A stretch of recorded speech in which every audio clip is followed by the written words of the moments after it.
Hi everyone and welcome back to a new video review. This time I'm here with the new Zeiss Batis 18mm f2.8 for Sony mount cameras. The 18mm is the third Batis lens designed by Zeiss, and it is also the most expensive of the three. It is the second widest autofocus lens for the Sony full-frame mirrorless system after the Samyang 14mm. The Batis 18mm is larger than the 25mm, but it feels very light in the hand and doesn't unbalance the camera at all. It has a metal build and is weather resistant, making it a good companion for landscape photographers. I actually used it a couple of times in light rain and there was nothing to worry about. Like the 25mm and 85mm, the 18mm features an OLED screen that shows the focus distance and depth of field scale. You also have a few options. If you set your focus point at the shortest distance and keep turning the focus ring 360 degrees, you can switch from meters to feet. In a similar way, by starting from the infinity point, you can activate or deactivate the OLED screen when you are in autofocus or manual focus mode. Unlike the Batis 25mm, the OLED screen of the 18mm is less precise. It doesn't show a precise focus distance past 5 meters, and therefore becomes useless in situations where you need it the most, like astrophotography. For example, to take this shot, I used focus magnification on the A7R Mark II, and the stars were sharp at 23 meters, according to the camera's measurements.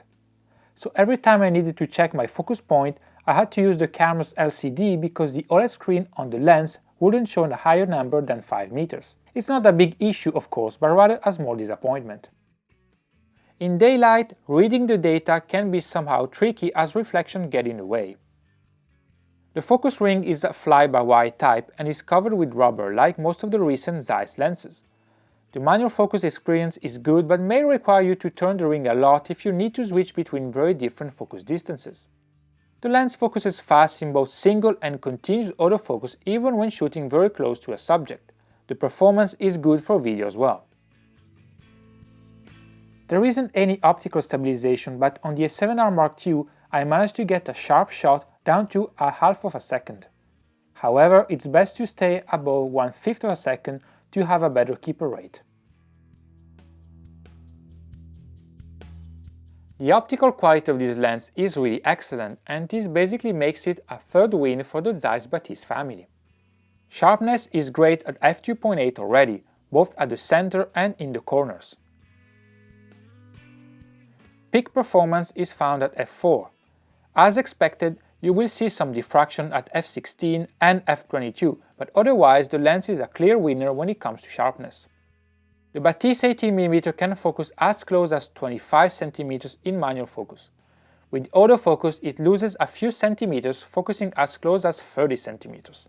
You won't get an attractive shallow depth of field unless you focus really close to a subject, but when you do, I have to say that the bokeh doesn't look bad, especially for this type of lens. There is just a tiny bit of barrel distortion, but it disappears once the lens profile is applied to the in-camera JPEG or in RAW software like Adobe Lightroom. The same reasoning applies to vignetting.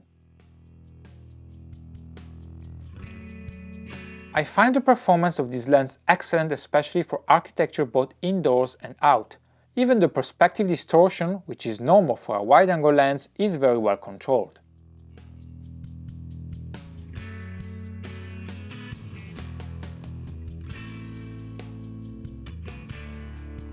Flare resistance is good, and I only found a few small ghost flares in direct sunlight.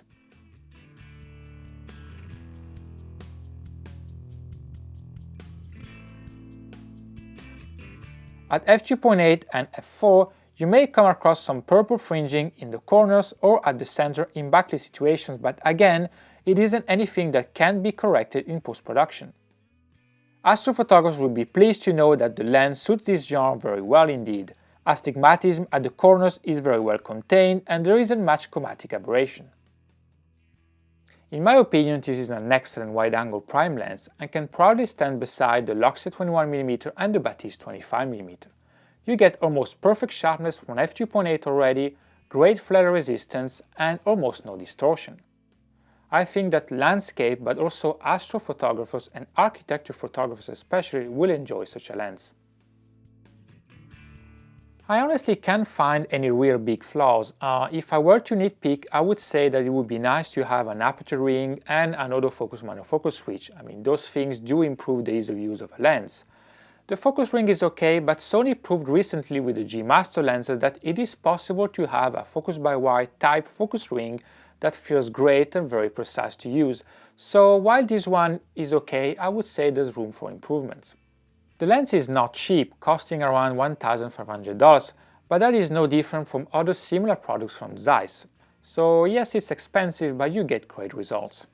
So, as usual, thank you for watching. Don't hesitate to leave a comment below this video if you have any question. Please like the video and subscribe. And if you're wondering how this Batis 18mm compares to the Loxia 21mm, well, have you subscribed already? Because it's coming soon. So see you next time. Bye bye.